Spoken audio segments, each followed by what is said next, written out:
Hey, good afternoon, everyone. Welcome to Old Iron Garage. Thank you for tuning in. So today on the bench, we will be returning to a project that I have not touched since much earlier this year.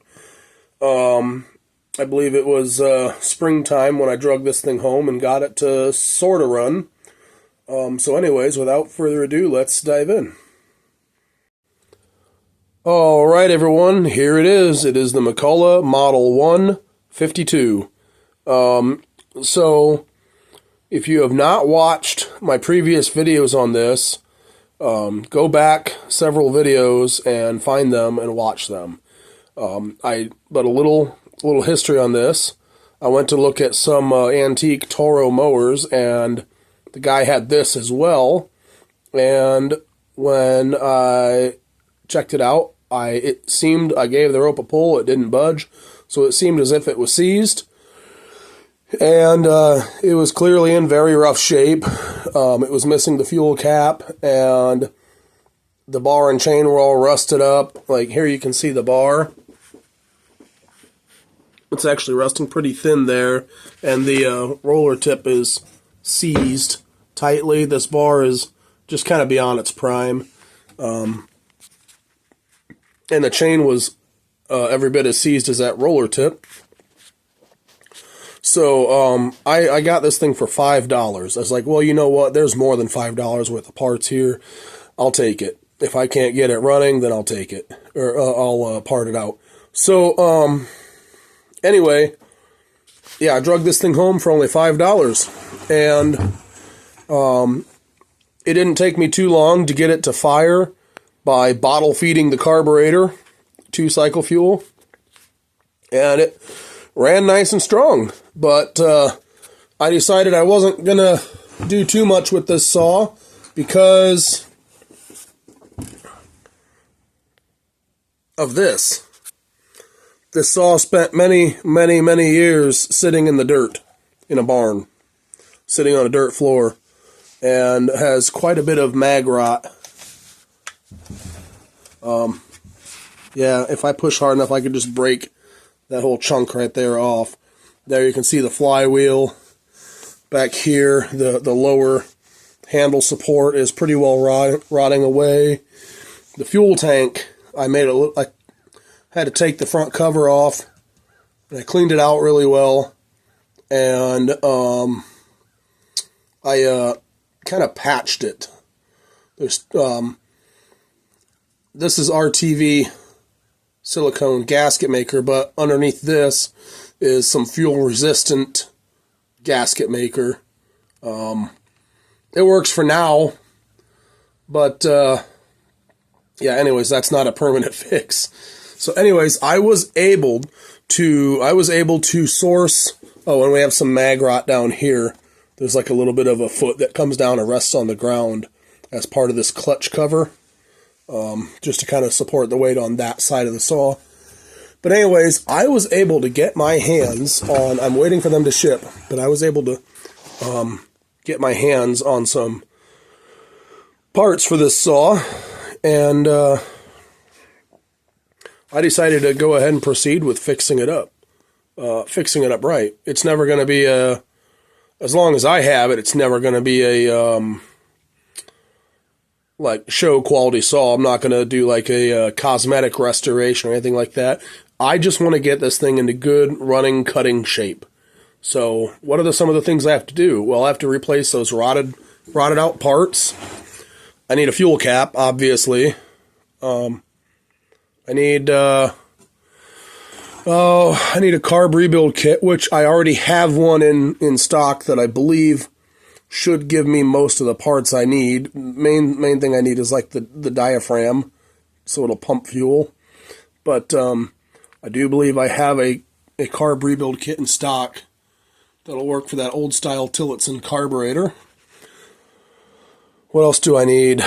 Well, if I get all the problems sorted out on the power head of the saw, I will be needing a bar and chain. Honestly, I will probably be looking for about a 30-inch bar and chain. It would be nice to do something with this handlebar. I don't have one of those on the way. I mean, this one's solid, but it's ugly, it's rough, it's got flaking chrome, which can cut your hand. Yeah, it's not good. I got my eye on one on eBay, but that's going to be about the last thing that I would get for this saw. It's not a priority, so yeah, I'm not going to be getting that anytime soon. So anyways, what am I going to be doing today on the saw? Just some disassembly and preparation for the new parts, basically, that are going to be coming here soon. Yeah, anyway, yeah, let's dive in. Let's start doing a little disassembly. All right, everyone, let's go ahead and dive in. So what am I going to remove first? I'm going to say the bar and chain. Well, the bar. There is no chain on it right now. Will this fit? Not really. Yeah, not really.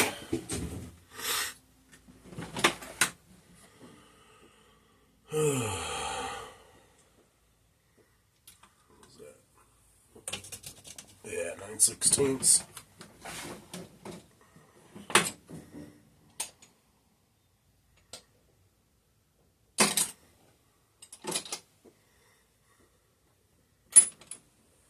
Here we go.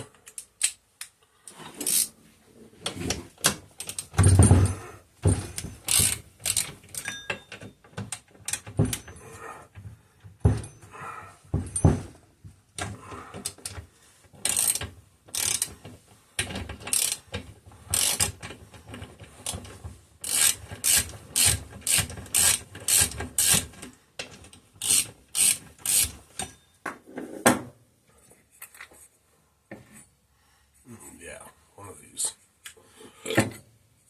Oh, excuse me.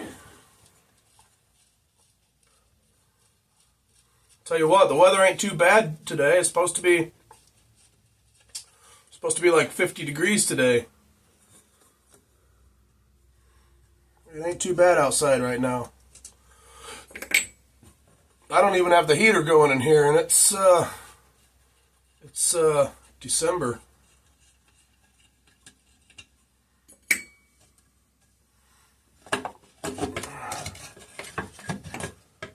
Another thing I am going to keep an eye out for the saw is a bucking spike to go on here.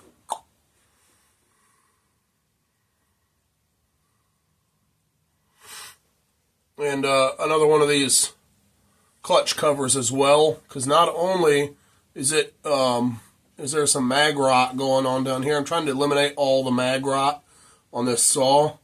The magnesium rot, yeah, the mag rot going on down here. There's a little bit here, and then also it's broken here. There's supposed to be a hole here, but it's broken out up here some. So yeah, not a fan of that. All right, here comes the bar. It's too bad that this bar is in the shape that it's in. It's mainly just down here that kind of condemns this thing to the scrap pile. Down here is pretty rough. This side is very badly pitted and thin, and I'd just be afraid that it would end up breaking while cutting, which might be pretty bad. So, yeah, unfortunately, this bar is going to head to the scrap pile. Okay, so the next thing I want to take off, oh, man, look at that. The chrome is just flaking off of this bar.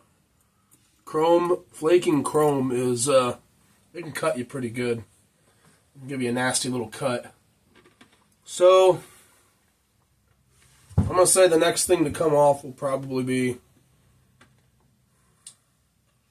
it might be this bar. Actually, no, I think the next thing I'm going to take off is this front cover for the fuel tank. I don't remember if I did it on video or not. Probably not. But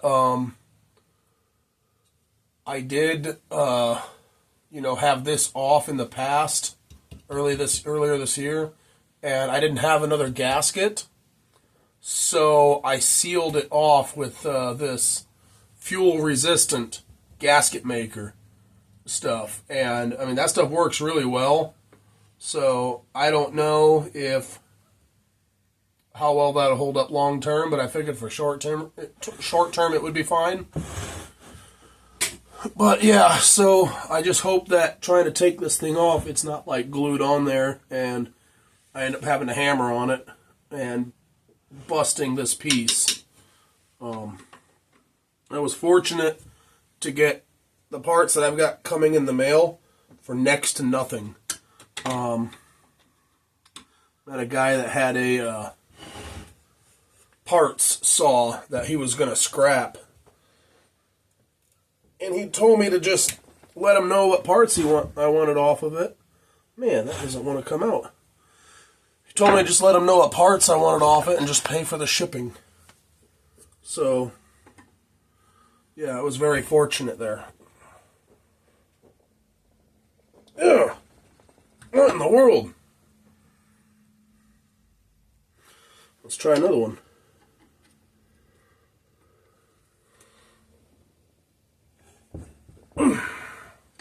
Okay. Strange. Let's try one of these up here.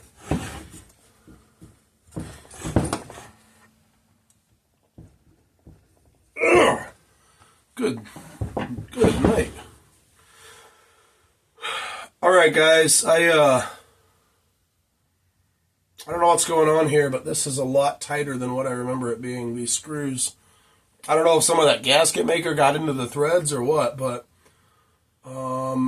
I'm going to get these off camera, and I'll bring you back after that. All right, everyone, I am back. I got all the screws loose on the front side of the tank. The saw looks a little bit different now than where we left off.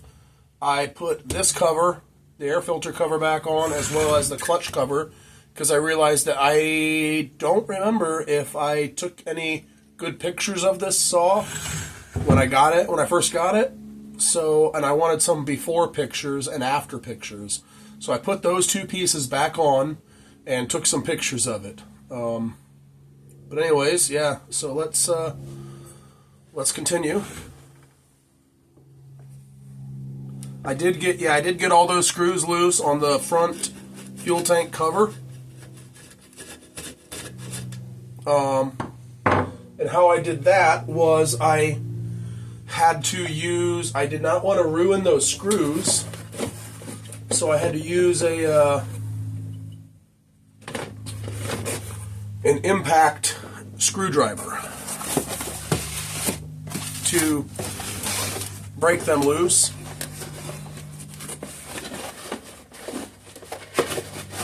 So they are all broken loose and ready to come off. And I did get the cover popped loose, so it'll just pull right off.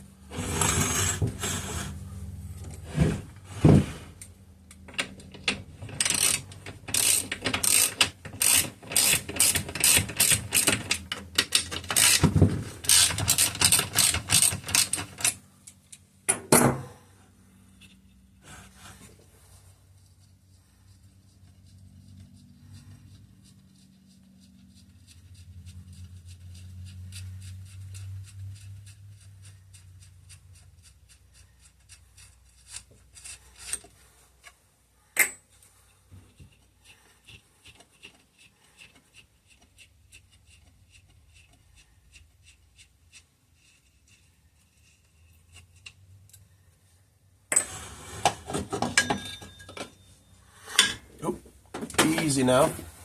Easy now.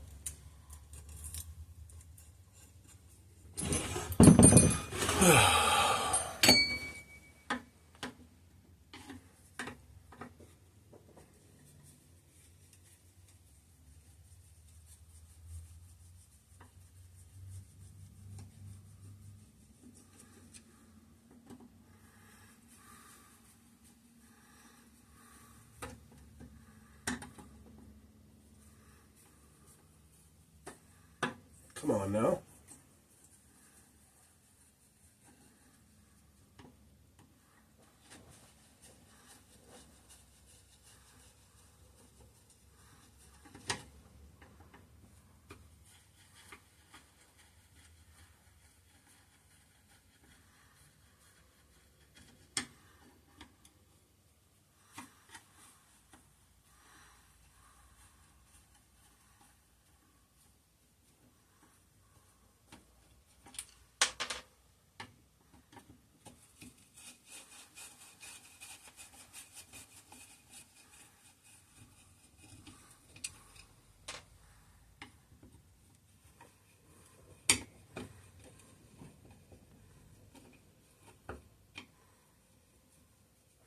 Would have been nice if they would have used Allen head screws instead of flathead screws. That would have made it a lot easier in getting these out.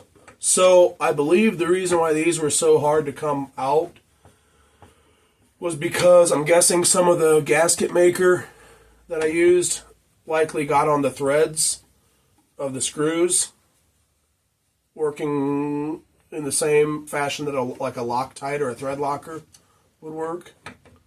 So yeah, and I didn't want to damage these screws, so I used an impact screwdriver.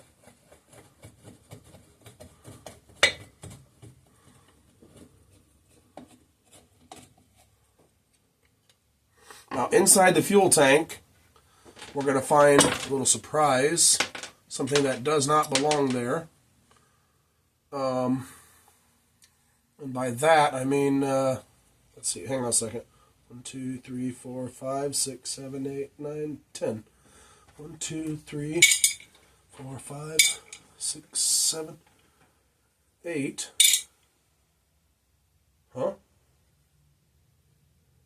Oh. 9. Where's number 10?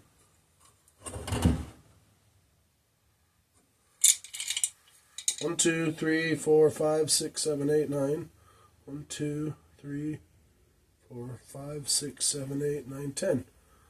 Where's number 10? Oh, there it is. Sorry about that. I just wanted to make sure I had them all.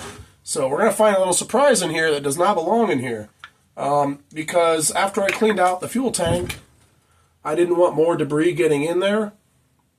So I wanted to make some kind of plug to sit in here. I looked around the shop to see if I could find another cap that would screw in, that had was the right size and threads, and I did not have any luck.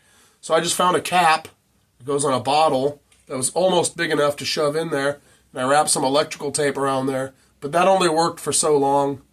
Yeah, and I ended up accidentally pushing it into the tank. Ugh, look what that 2-cycle fuel did to that. What a mess. Let me get rid of that. My trash can. This cap will go back on the bottle that it came from. Here we can see some of that fuel-resistant gasket maker. It seemed to have done the job, though, because I had a little bit of fuel sitting in there and it did not leak.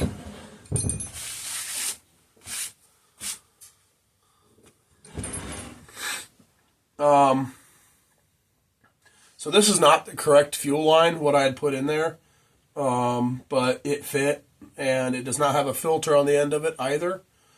But the fuel tank that I have coming does have fuel line in there, and I believe a fuel filter. We will find out if it has a filter when I get it. If not, I do believe I have some new old stock filters for various different 2-cycle equipment. I will just rig something up. I'll find one that fits, and I'll use that. So anyways, I think the next thing I'm going to take off is these handlebars. Looks like more flathead hardware. This saw was made in the so either 51 and 52 or 61 and 62. I think it was 61 and 62. It was made from April one year until April the next is when they started and discontinued production of the saw. So this saw was made for this model was made for 12 months. It only had a 12-month run of production for this saw. So I can't imagine there's a whole ton of them out there. I mean, in comparison to other saws like the Homelight Super XL, where they made it for didn't they make that for a couple decades or something? A few decades? They made that saw for a long time. It was a very popular saw. Does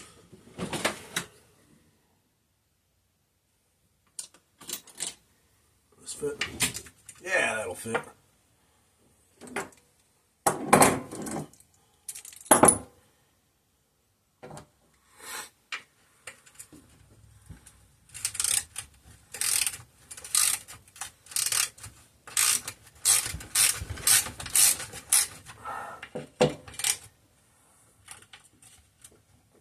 I also want to say that my temporary patch on the bottom of the fuel tank held.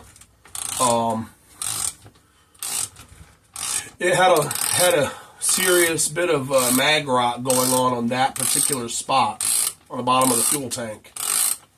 And by cleaning it up really well with a little wire brush on the bottom side and putting that fuel resistant gasket maker and then a big thick patch of RTV silicone gasket maker over that, I was able to stop up the leak pretty good. So, yeah, that did hold. It did its job for what it was intended to do, a temporary seal. I'm going to make sure to save these. Don't want to lose these. These little rubber pieces. Put that back there out of the way. I'm going to go ahead and say let's get the fuel tank off next. Looks like there is 1, 2, 3, 4, 5, 6 bolts that need to come out. 7 bolts.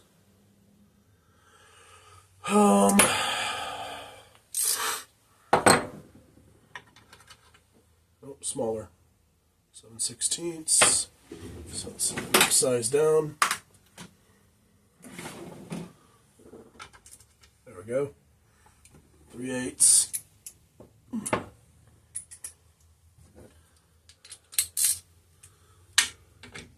Four of these are 3/8.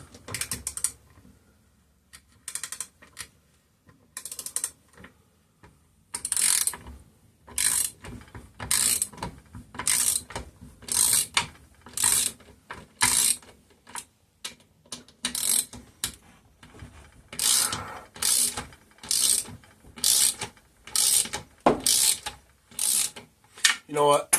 Hang on a minute. That's a little tedious.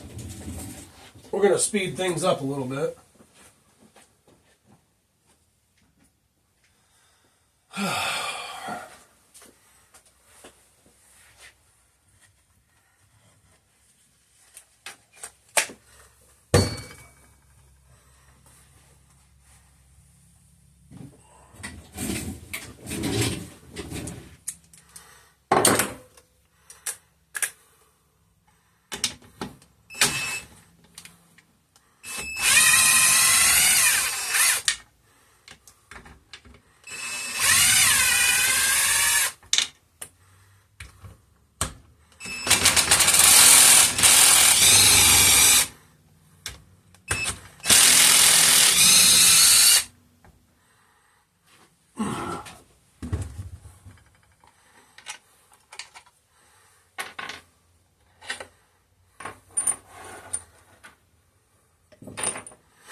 We have 1, 2, 3.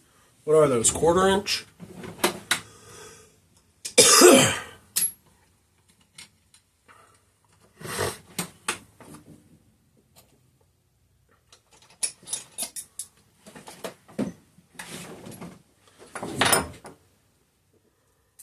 What is this here?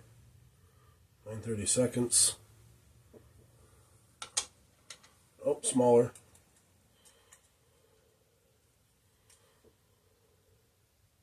1/4 inch. Yep, right on the money. These ones I'll just use a ratchet for.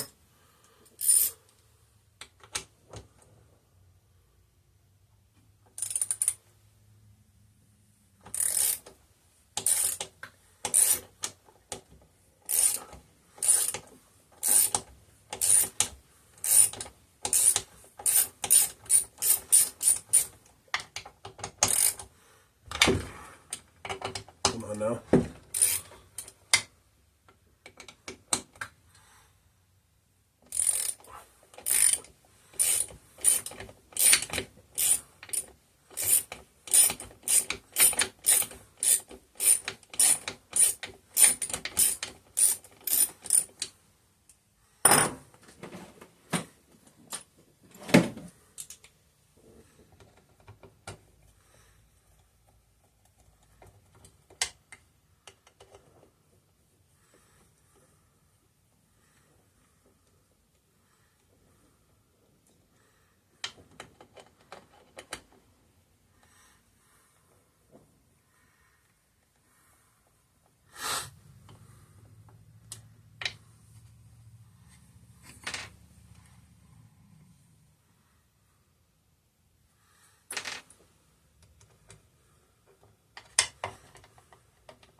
Out of there.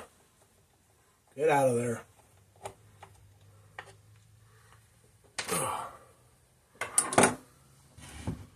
And the fuel tank is off.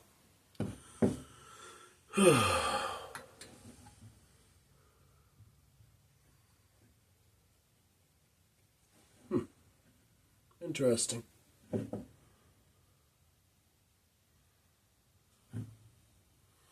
It appears that the oil pump is also located here in the fuel tank. Right there is a plunger. This rod here for the oil pump plunger button sticks out there. Let's take a moment to clear off some debris on the bench. I like a nice clean workspace. I mean, within reason. Alright. What shall we take off next?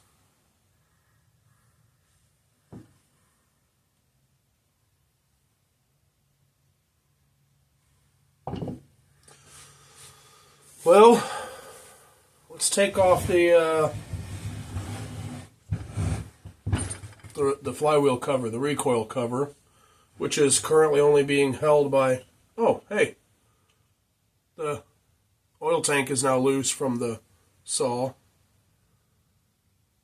I guess I didn't have to separate that to get it off, to get the fuel tank off, but I did have to separate it because I'm keeping this. There's nothing wrong with this, the oil tank. So, but yes, this recoil is currently only being held by 1, 2, 3 screws.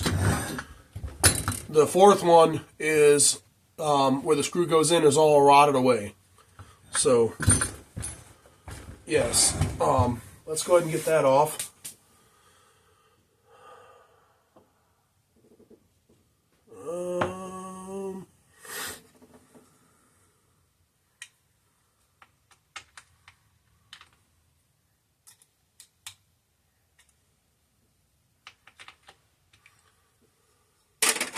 One moment.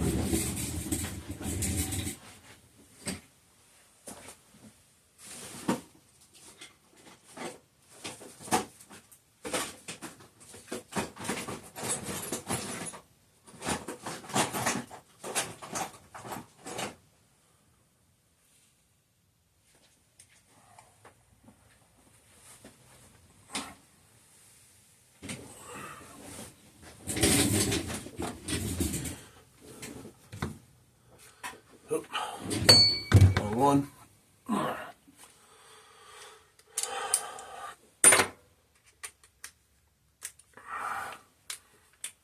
Alrighty.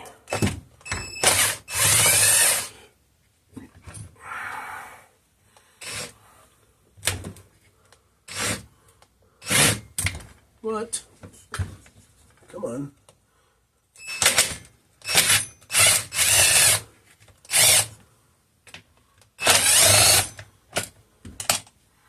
One, 2, 3, and carefully slide that out. Oh, that won't just slide out. It's gotta. Don't break it. Don't break it. All right. The spark plug cover had to come out. And I couldn't just slide it out of the slot it was in because the spark plug boot was up inside there. So, had to finagle it around that.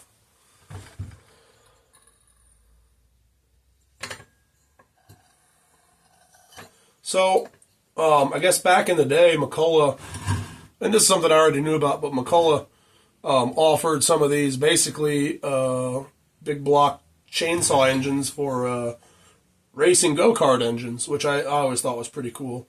There's a couple other brands, I guess, that did as well. I believe Home Light and another one, I don't know. Anyways, so last night I was watching videos on McCulloch racing go-kart engines, and I was watching this one race where they had like carts that had two McCulloch engines. It was pretty cool. Those things could really scoot, let me tell you what. Those things could really move.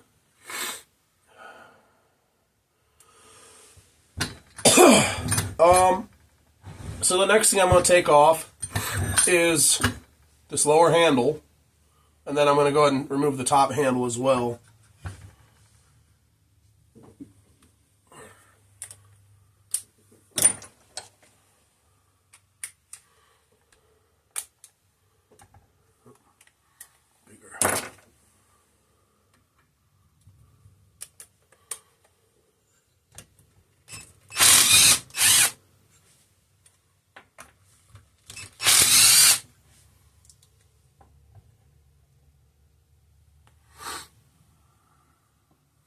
Let's see now.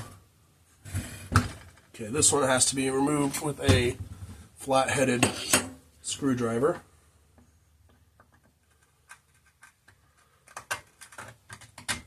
There's some debris in the slot of the screw head. See if I can remove that, clean it out. Make sure I'm in the view of the camera here.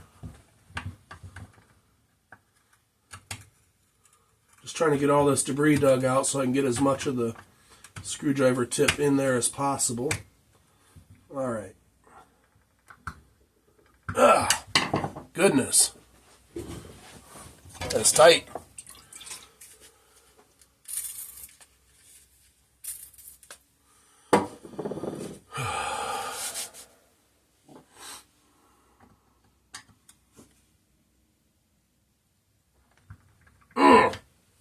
Man, thing is tight. I may have to use the impact screwdriver on here again because that's not really wanting to come. Yeah. You know what? I will try one other thing first.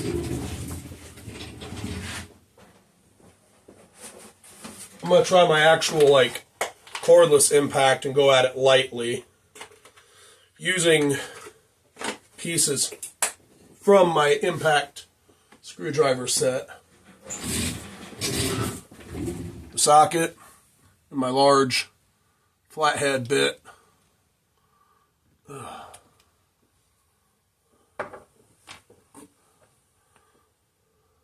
that's 1/2 inch, not 3/8. Let me get my 1/2 inch adapter for the impact.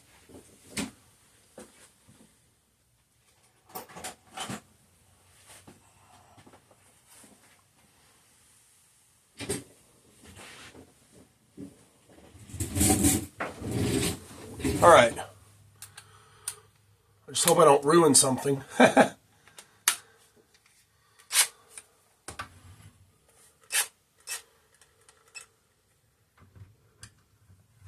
All right, here goes nothing.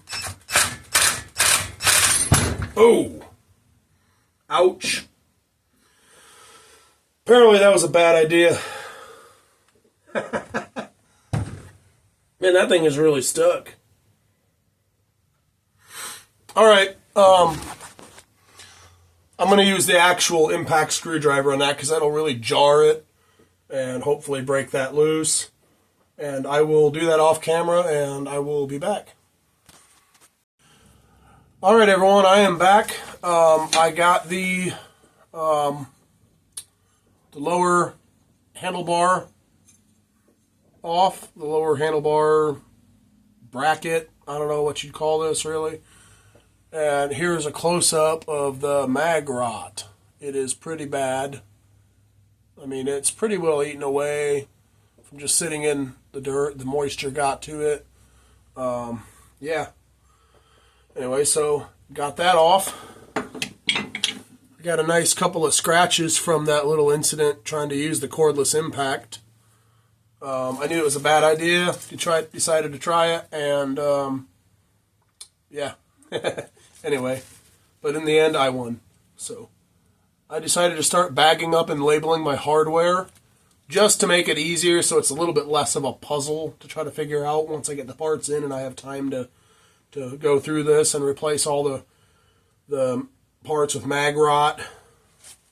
So this is what we are down to now.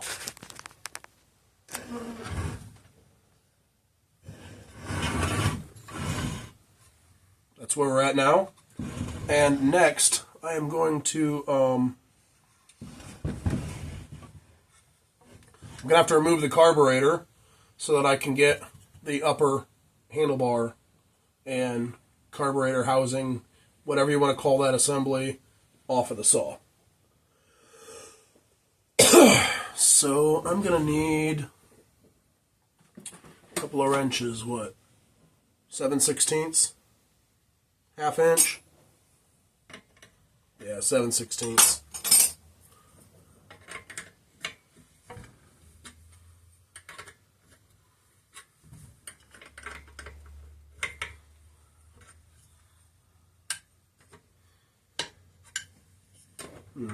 Come on now.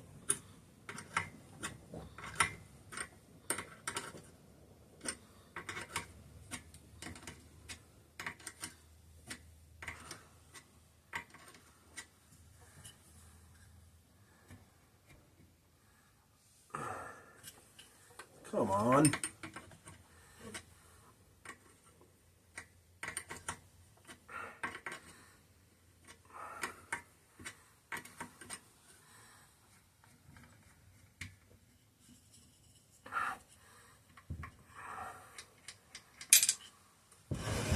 There's one.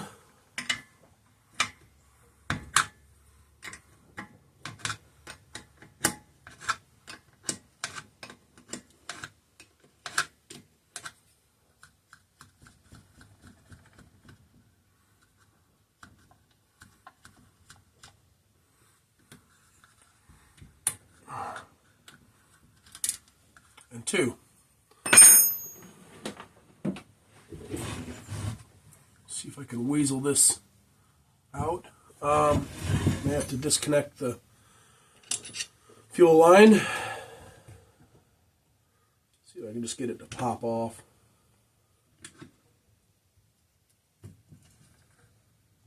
Come on now. Pop off of there. There we go. Fuel line is off. So we can back these bolts out a little bit.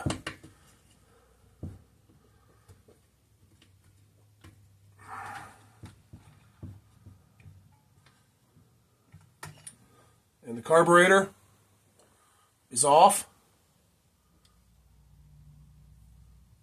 This is a Tillotson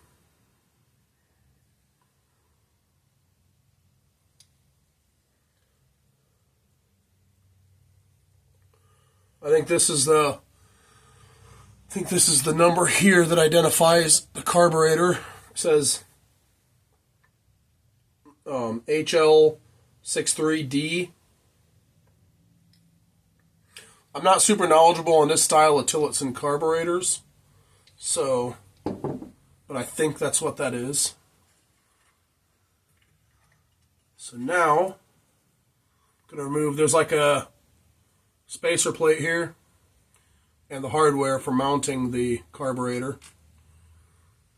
And I'm just going to put all that in a bag.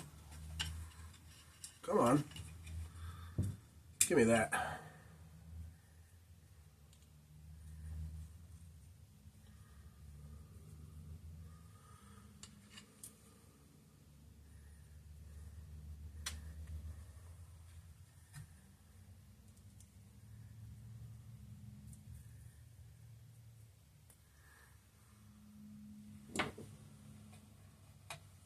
Something fell off here. Oh, it's the little push arm for the choke. I'm going to throw that in that bag as well.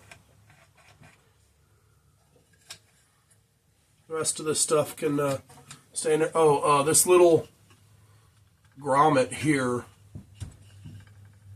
that seals off from dirt going into this hole here, where you can go in to adjust the carburetor without having to take the top cover off. There's this little boot that seals that off so that you don't get dirt and debris going in there and getting sucked into the engine.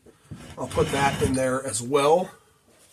So let me grab a bag. I like to keep some cheap dollar store Ziploc bags on hand out here just for this purpose.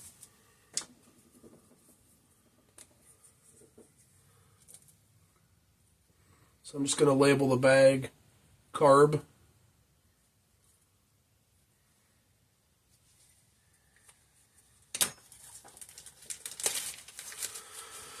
Put these pieces in there. And then they will go into the box of smaller parts. Now, looks like there's 1, 2, 3, 4 screws to take this off. And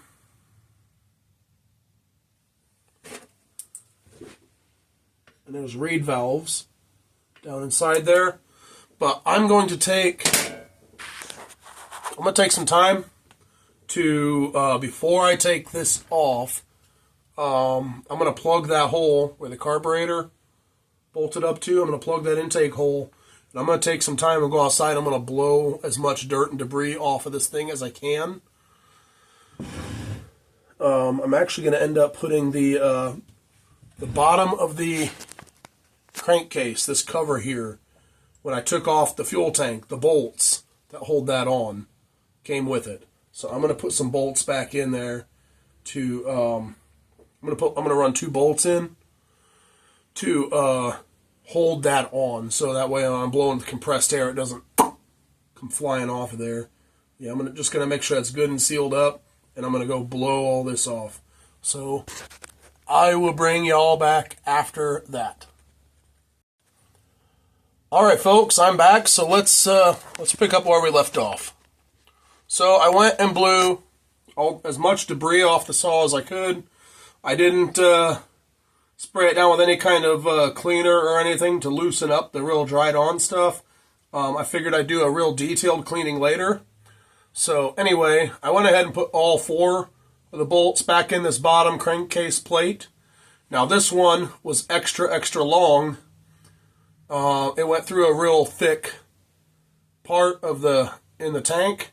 So I just stuck a socket on here for the time being, because the end of the bolt would bottom out long before the head would. So yeah, anyway, so for the time being I just have a socket stuck on there as a spacer.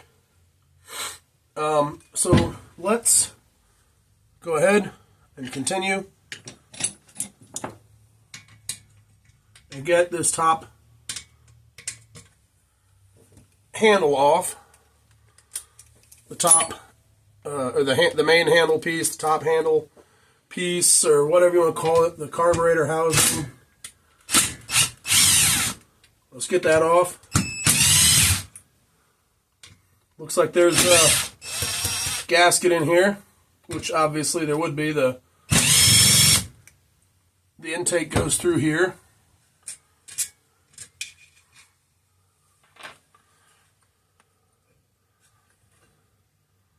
See if, I don't know if we'll be able to save this gasket or not.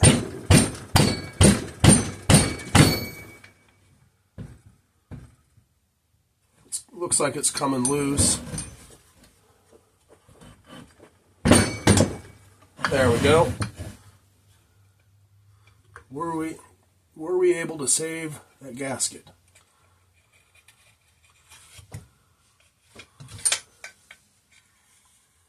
Looks like we did. Alright, it's one less gasket I'll have to buy. Now, before I do anything, I got to be very careful, because it looks like there's some debris here and here and here that I was not able to get blown out. So I'm going to very carefully try to clean that off without it falling down in the crankcase. If it does fall down the crankcase, it's fine, because at some point the flywheel has to come off and the crankcase side cover has to come off, because that is part of a bigger piece that has to get replaced because it has mag rot on the bottom side. So I'm going to try to carefully scrape some of this debris off of here.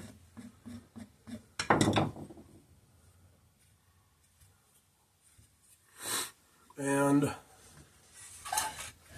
tilt it a little bit so it's less liable to fall in off of here.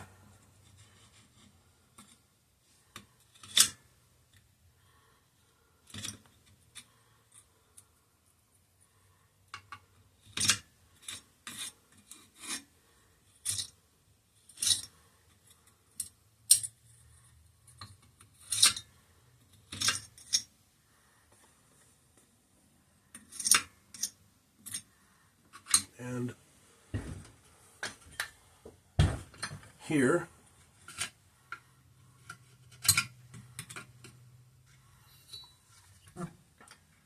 Here.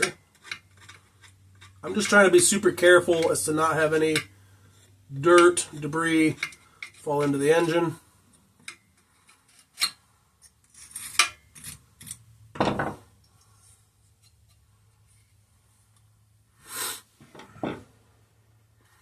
Also going to try to not disturb this gasket.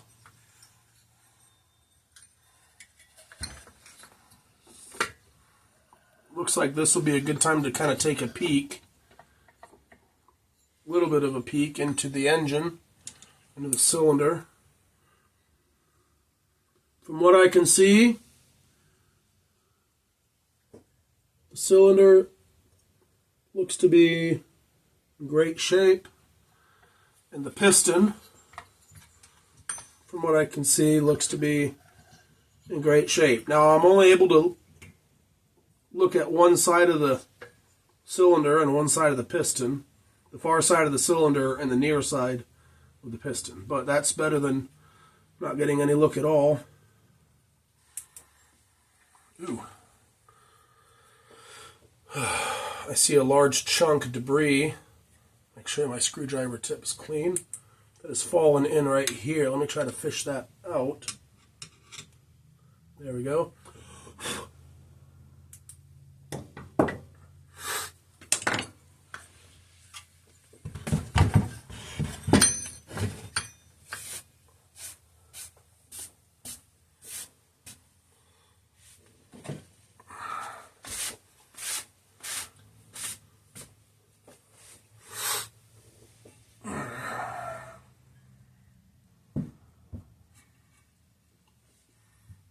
So that was looking in through the intake port that I took a peek through.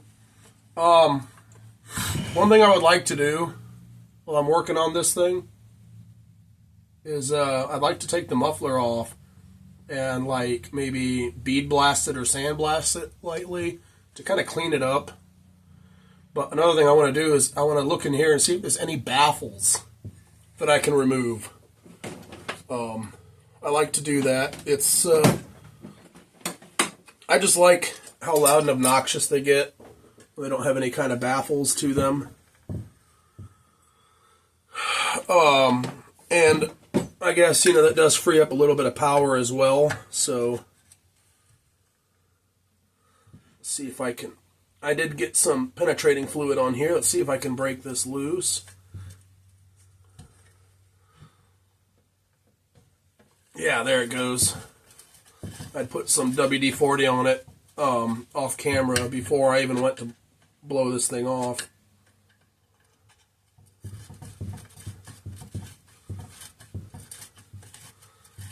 So yeah, I just kind of want to take a peek in here and see what this muffler's like, and maybe see if there's some removable baffles.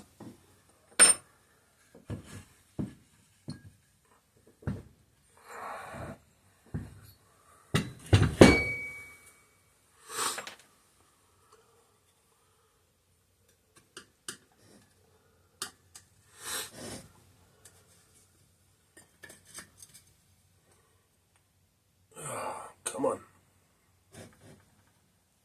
Here we go. We're getting it.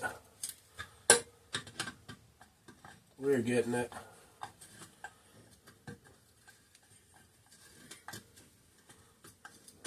I need a different screwdriver. Here we go. This one should work a little better.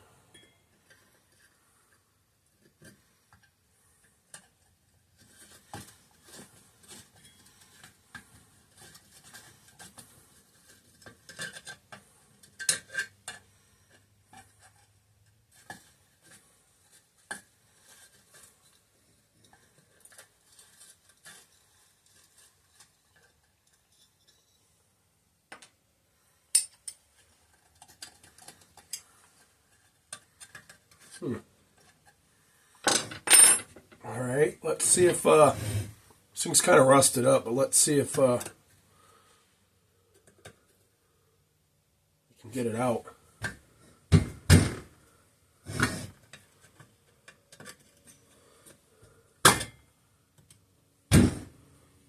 I think it budged a little bit.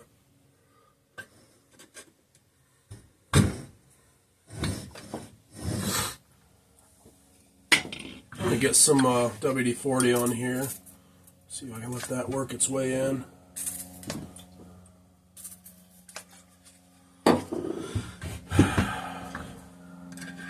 Pry on here gently. I don't want to break off or misshape this exhaust deflector heat shield type deal. I don't think that's going to do it.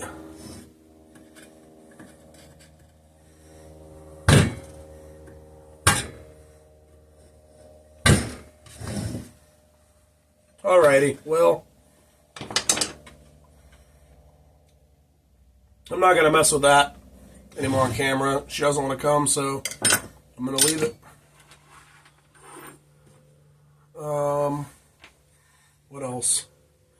I think that's probably about as far as I'm going to tear it down on this video. Yeah, that's about as far as I'm going to tear it down on this video. Yeah, I'm going to wrap it up there.